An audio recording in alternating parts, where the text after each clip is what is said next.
And now today's scripture reading.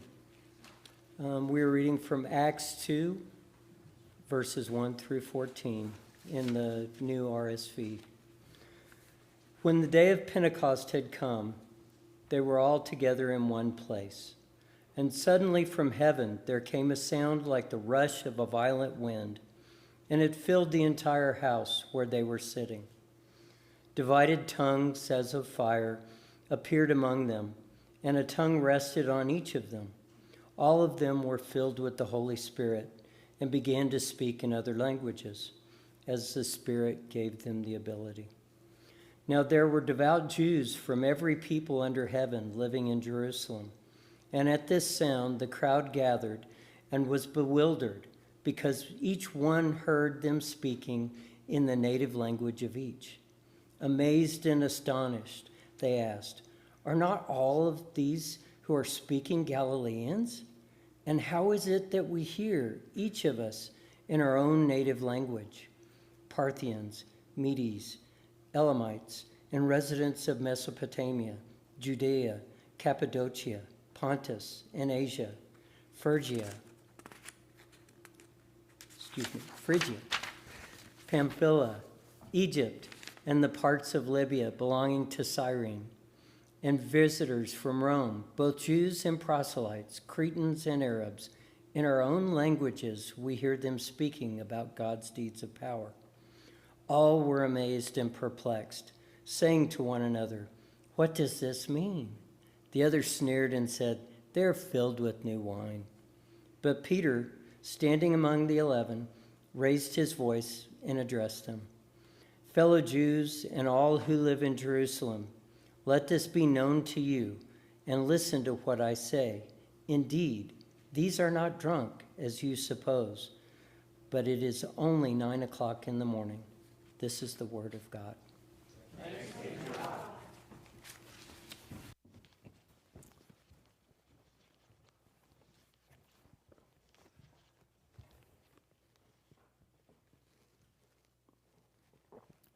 Kind of smiling a little bit because I decided to use the shorter version, but I forgot that maybe we're not as drunk as you suppose because it's 9 in the morning is not the best way to end a scripture reading. But a few years ago, I heard Willie Jennings, who is kind of the expert of the Acts of the Apostles. In fact, he was giving a talk at my seminary reunion. And one of the things that stuck out was that when he talked about speaking a foreign language, he said, if anyone speaks a language not their own, and double for people who become fluent, it is at some time that they fall in love with the speakers of that language. And any of us who have had some experience of being a stranger in a strange land, or perhaps being with people who don't speak the same language, or perhaps learning and living among a people, we can kind of discover this to be true. You know, I love being in New Mexico. I worked with friends at Ghost Ranch, and I thought it was interesting that all the New Mexicans said, "Go with God," and I thought this because I was the chaplain or minister there that time, and then later I discovered that New Mexicans were just translating the Spanish, "Vaya con Dios," which means just go with God, not because I was a minister. I remember kind of when I was in high school French class, Kelly Jarrett, who I ran cross country with, I thought it was funny as she would always go on and on about how the French people called their significant other their little cabbage, which I kind of could relate to this because I had grown up with Kelly Jarrett, and I can remember her favorite doll was a Cabbage Patch Kid. So, you know, a few years later, my buddy Art was kind of bummed. You know, one of the things he didn't know is when you wanted to become a Bible or a New Testament scholar, you had to learn languages, and not only did you have to learn kind of the Greek and Hebrew as everybody else, but they made you take other languages, and so he decided and was kind of bummed that he was going to have to take German for his PhD in Bible studies. I remember a few months later, because I was working in the library at the time, he said how awesome it was that the Germans have a word for being in so much grief that you eat bacon. And he explained, now I know exactly why all the families with German names were the best ones to give or to sponsor kind of the funeral, lunch, or dinner. on this day of Pentecost, we put an emphasis on speaking of tongues, of speaking of different languages. But we also need to be mindful of those people who are hearing. One of the things that we love is when we hear kind of a familiar voice, maybe a familiar sound. It isn't spring until we can pick out the songbirds that come and rest in our trees. I remember sometimes it is even kind of in the accents of people. I remember Penina, who was working as kind of this part-time secretary at our seminary in Virginia. Her and I were like kind of the only people who were born in Kansas and went to that school. And she once questioned why I stayed a little bit longer than everyone else, and she was teasing me that it was because she had kind of the jar of M&Ms on her desk. But after a while, I had to be truthful and tell her, it's just like, you have the same Kansas accent as my grandma. And she said, well, there is that. And I was told her, yep, that is exactly how she sounds. And to be fair, when you were kind of surrounded by Southerners with a good portion of a drawl, it was great just talking to someone and hear someone get straight to the point. And so it was always fun talking with Penina. But on the day of Pentecost, we overlook about how many people were drawn to hear kind of the first post-Easter sermon.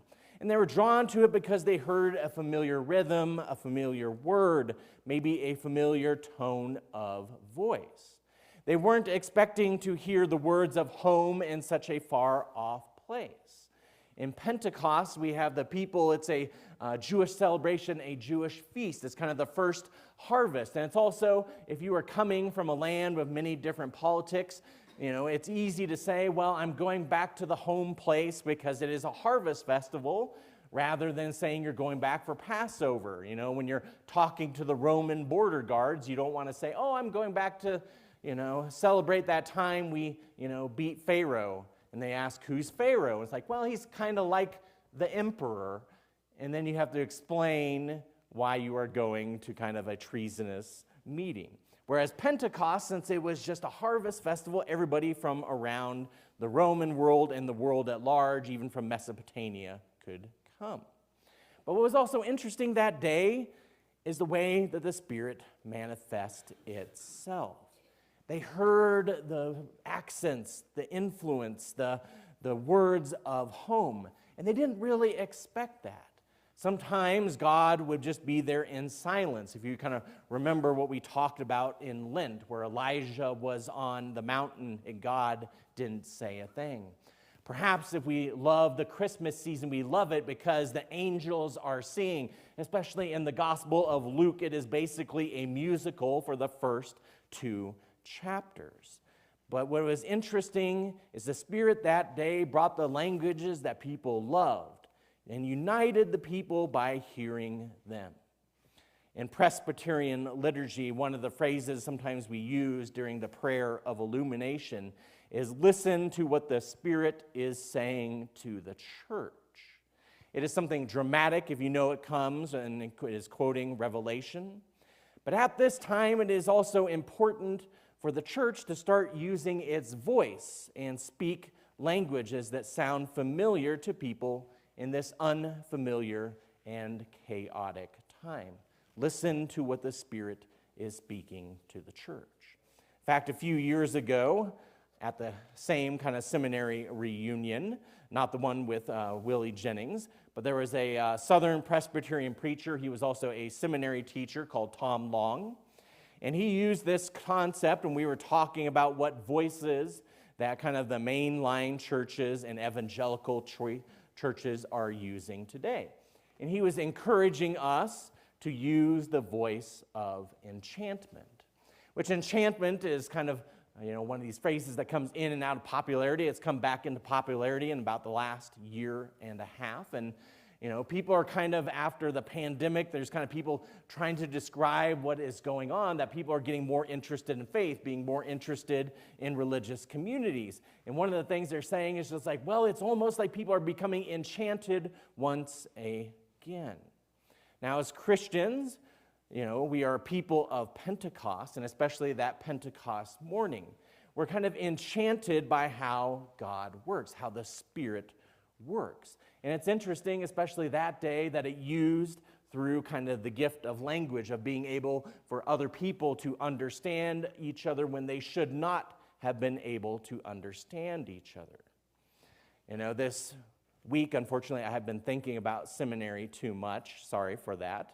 But it's also, I've been seeing kind of the seminary graduation pictures, you know, kind of the notices on social media are saying, so many years ago you graduated, and showing pictures of that.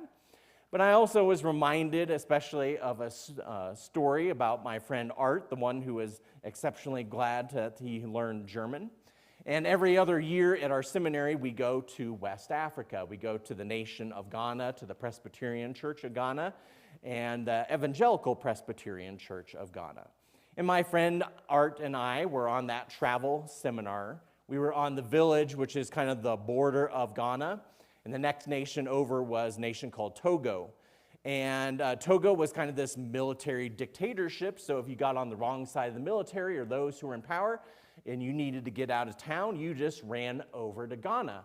Because, you know, kind of with these ex-colonial nations, is it really is just kind of a line in the sand. All the local people spoke Ewe, so they could understand each other even though you crossed over the border. But it was kind of interesting because Togo had once been a German and then a French colony, whereas Ghana had remained English. So you could tell who the people were coming over from Togo because they would see, you know, white people, Art and I, and they would just start coming up to us and start speaking French.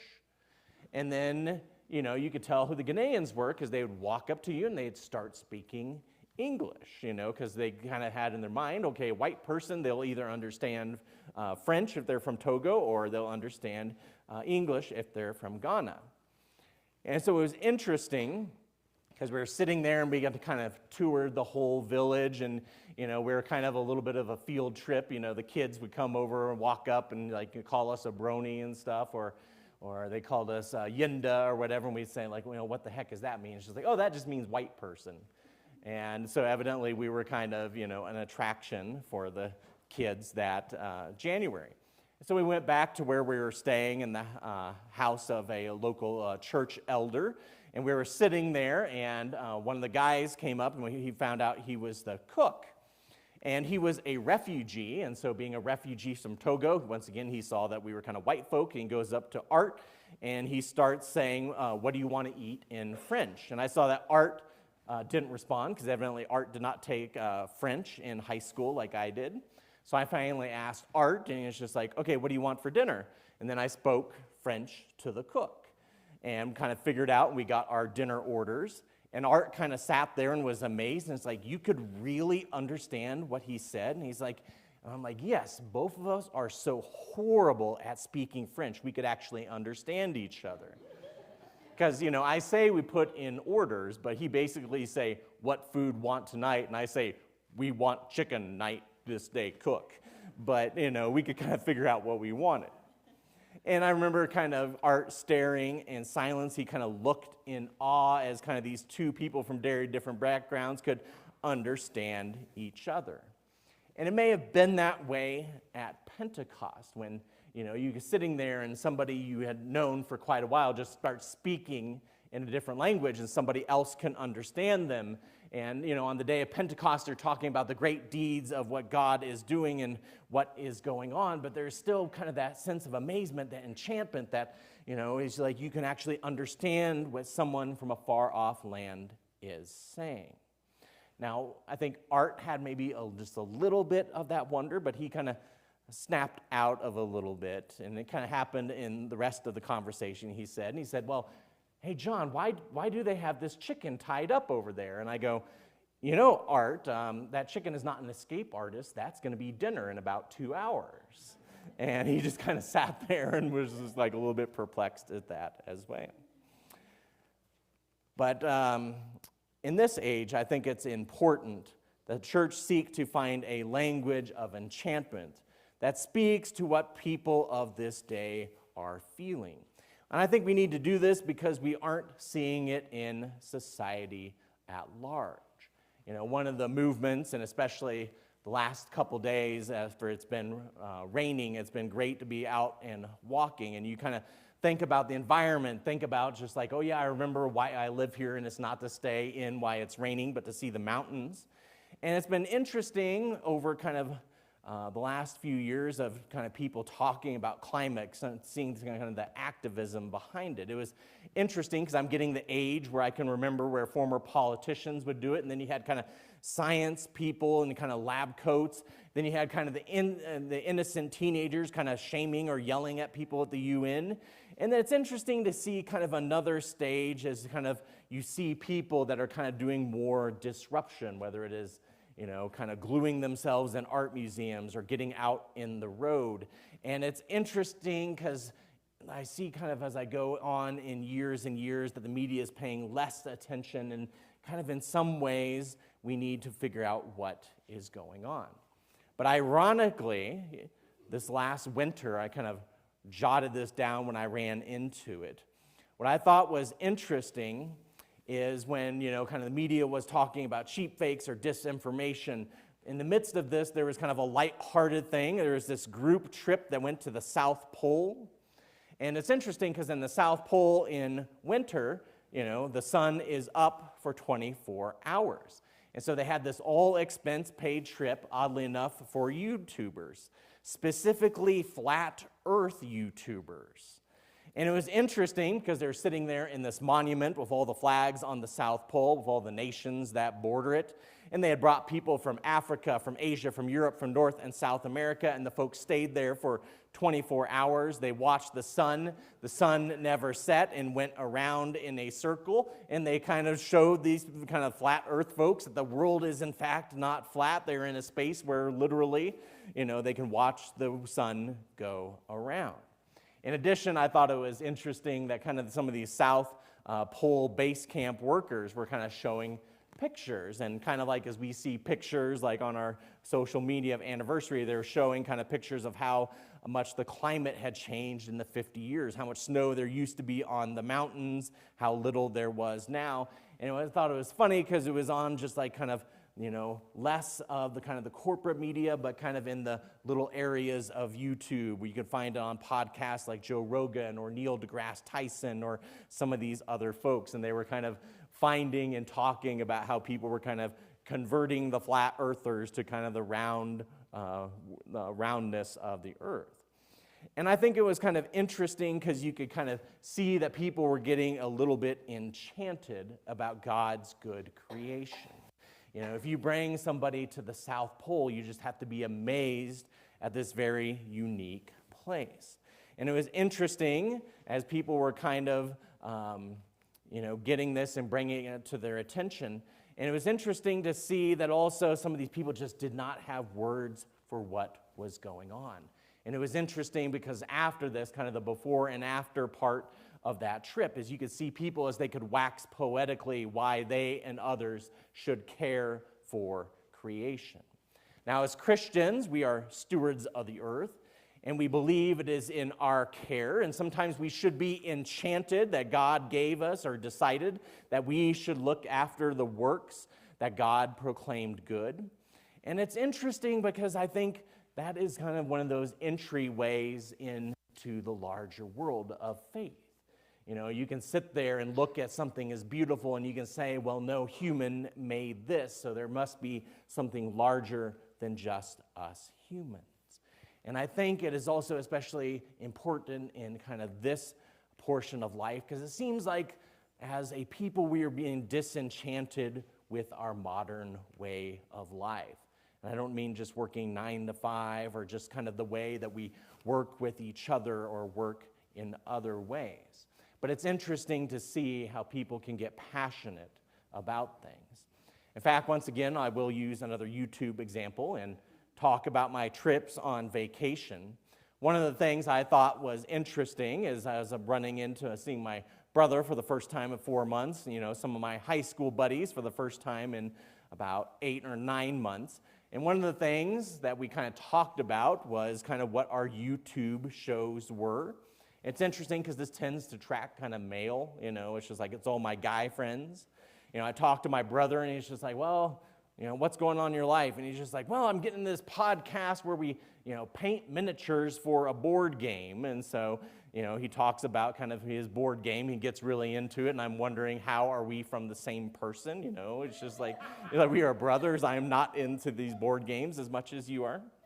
Likewise, there's some that make sense. My buddy Jeff, who was kind of the starting lineman for our high school football team, he was sitting there, and it's just like, I'm really into this Travis Kelce, podcast, which, he's from Kansas City. You're going to get interested in the Kansas City Chiefs guy. That makes sense. My buddy Billy was actually listening to kind of this interviews where they eat hot wings, and they talk to the cast of like Seinfeld and all these kind of comedians. And that makes sense because we were sitting in the Peanut Bar, which is pretty much the best place because you can get full actual wings, none of this chopped up wings thing. And he was also the class clown. But it's interesting to see how people are kind of getting into their passion. And we can see with some of these YouTubers kind of the language of authenticity. You can see how they are enchanted in kind of this one thing that they are doing. They can share their love. And we hear that people are kind of putting their time and energy. And awesome, like a lot of these YouTube people, it's kind of their side gig. And it's also interesting to see that we're kind of coming to grips kind of as a culture. And one of the things that I think people are resonating with and doing this is they can tell if someone is passionate or really interested in something. In the last few weeks, we've had kind of journalists and media people kind of doing a tour, selling some books, and they're kind of wondering and kind of perplexed why the media has changed so much, how the podcast and new media people are kind of taking up their space where they once were. But on the other side, as you can also see, is like these people who are doing their things, they are exceptionally passionate about what they are doing. And I think the church needs to kind of relearn this. And oddly enough, it is something we mastered in the beginning in kind of the days of Pentecost, is people wanted to hear something familiar. They wanted community, they wanted connection, and evidently our Zoom connection's coming off right now. So maybe there is a larger connection that we need to get. But I think it's interesting is sometimes it's hard for us to kind of share or speak about that passion. And I think a lot of that is because, when we do that, you kind of risk yourselves. You have to be comfortable with your own geekiness, and sometimes church geekiness is something you have to be comfortable. We also, when we get really passionate about something and talk and actually have conversations, you also learn where kind of your blind spots are. It's just like, for example, talking to my friend Billy, the class clown. I did not know how many hot sauces were from Kansas City. Now I know. There are some blind spots. Yet we also need to engage in kind of good faith with people and also have conversations where we are sharing and exchanging ideas. We can tell why and how we are passionate for what we are passionate for. And I think this is a challenge that the church is going to be facing or coming up with in the next few decades. We have to get people re-interested in what we are interested, but sometimes we're a bit shy about that, especially kind of on days of Pentecost where we have to explain, well, all the church was literally in one building, and then they just started speaking other languages, and it was one of those things. And we recognize it as a miracle, but we also recognize it as also the first steps, the birthday of the church. And so we need to find ways where we can speak to others, where we can find love, where we can find enchantment, where we can find common ground, because we share a faith that is not only for us, but for the whole wide world. And we will have to do that